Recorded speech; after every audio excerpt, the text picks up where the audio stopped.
फ्रिंजियल arch होता है, फ्रिंजियल arch पढ़ ली। अब let's talk about pharyngeal pouches. What are the pharyngeal pouches? Suppose ये मेरे पास फ्रिंजियल आर्च है, बहुत बेकार सी डायग्राम है, I know guys, but let it just surpass it. This is endodermal portion, ये अंदर का पोर्शन है, and this is your ectodermal portion, ठीक है। तो the space between the two pharyngeal arches which is in the endodermal side is known as your pharyngeal pouch. So हम ये discuss करते हैं कि ये जो 4 फ्रिंजियल पाउचेस हैं इनके क्या डेरिवेटिव्स होंगे। So what happens is, first of all pouch का पहला point, it is endodermal. That means कोई भी स्ट्रक्चर का नाम मैं बताऊंगी, उससे पूछा कि what layer it is drive from, it is drive from endoderm, पहला point. Okay, now there are 4 total number, दूसरा पॉइंट, कॉन्सेप्ट हो गया हमारे पास। अच्छा, इसमें आसानी करूँ थोड़ी सी। व्हाट हैपेंस इज कि फ्रिंजियल पाउचेस में द फर्स्ट फ्रिंजियल पाउच में क्या होगा, इट इज़ पहला बेटा was all about your you know pharyngeal arch पे डिस्कस किया था, तो what it was all about, it was about ear, palate, face, skull, right. जो फ्रिंजियल मेम्ब्रेन पहले डिस्कस करी थी, that was forming the tympanic membrane. So this first pouch would be, it will form a tubotympanic recess, ठीक है। tubotympanic recess will divide itself into 2 parts। एक बनाएगी हमारे पास Eustachian tube और एक बनाएगी मिडल एयर कैविटी। मतलब कि let me show you a diagram, at the end में इसकी डायग्राम बताती हूँ, ठीक है। यूस्टेशियन ट्यूब हो गई और मिडल एयर कैविटी हो गई। tubotympanic, it's all about the air. Second pouch will result into the formation of what? Everything about the palate, palatine tonsil and fossa, tonsillar fossa, tonsils, palatine. Third pouch, ये थोड़ा समझने का part है।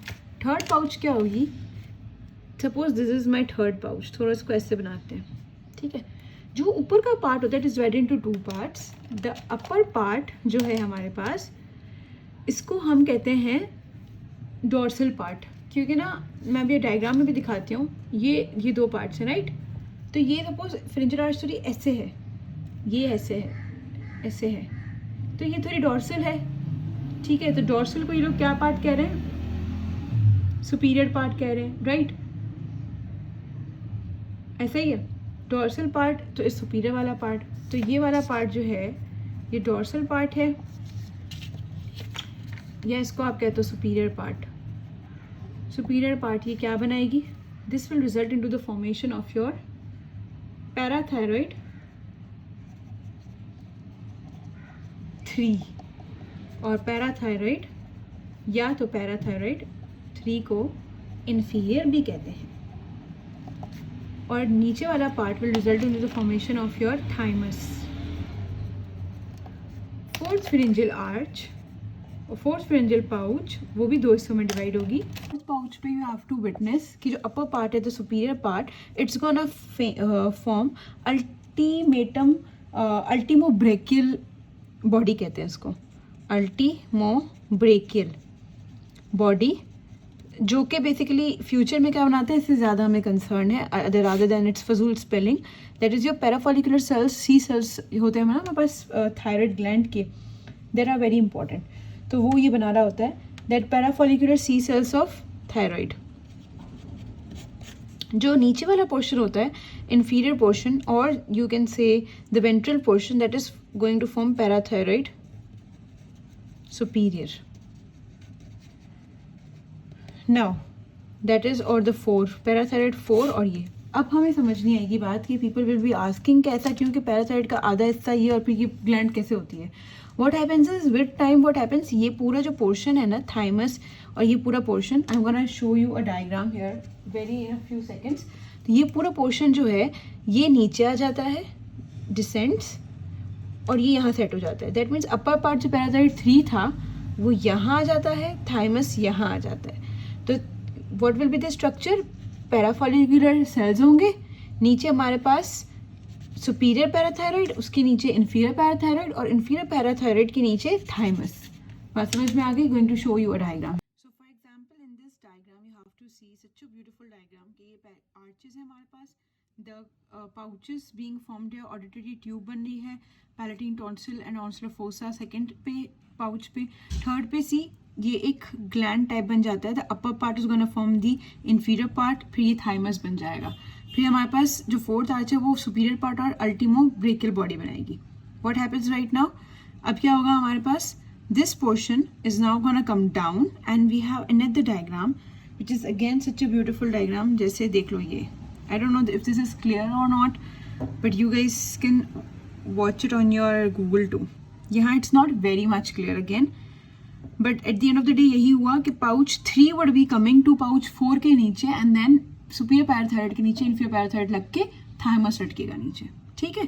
Now let's move towards art. अब 4 pouches हो गए. अब for example there is a clinical scenario. DiGeorge syndrome का नाम सुना है. In DiGeorge syndrome we have a deletion syndrome in which we have 22q11. There is deletion of this portion. ठीक है. In this deletion होगा क्या हमारे पास that basically third pouch will fail to develop. Third pouch में क्या बन रहा था हमारे पास? हमारा थाइमस बन रहा था और हमारे पास हमारा पैराथायरॉइड ग्लैंड का एक इन्फीरियर पार्ट बन रहा था. जब थाइमस और पैराथायरॉइड ग्लैंड नहीं बनेगा तो how the patient will come to you?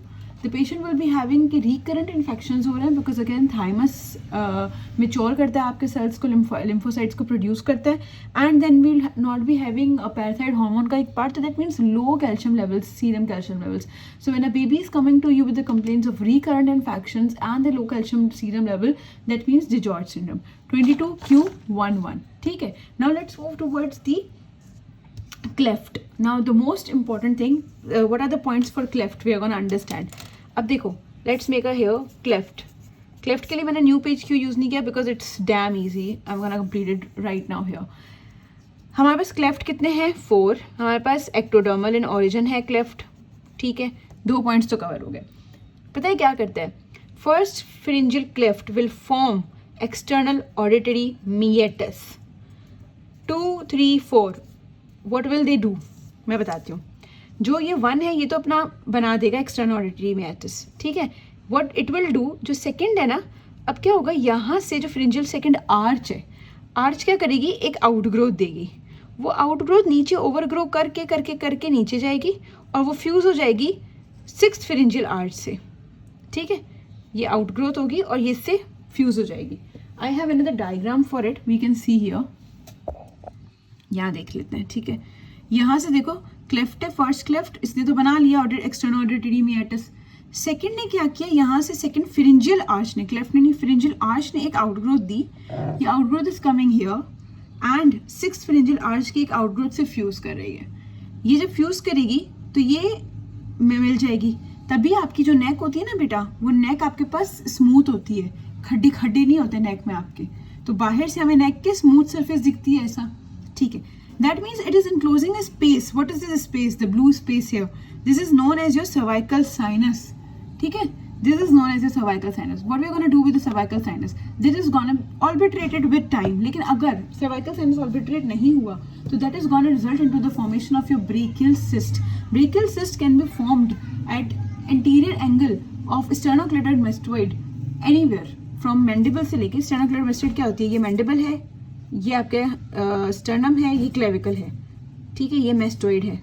यही होता है, कान है, कान के पीछे मेस्टोइड प्रोसेस होता है. स्टर्नोक्लेडोमेस्टोइड का मतलब क्या होता है? एक ऐसी मसल जिसका स्टर्नम हेड भी है, क्लेविकल हेड भी है और वो मेस्टोइड से प्रोसेस कर रही है. ये आपकी नेक के पार्ट है, ये वाला पार्ट है. ये आगे एंटीरियर एंगल है इसका. इस एंगल पे कहीं पर भी ब्रेकियल सिस्ट बन सकती है. मोस्टली आपके जो एंगल ऑफ मैंडिबल है ना, यहाँ पे बनती है. तो सर्वाइकल साइनस अगर रह जाता है तो that is gonna form your branchial cyst. It's nothing else. Are we done here? Otherwise इसका मतलब ये हुआ कि जस्ट बिकॉज ये ऑल्बिट्रेट हो गई तो हमारी second cleft, third cleft, fourth cleft obliterated and we are not gonna study it of course. Thank you so much people. It's completed.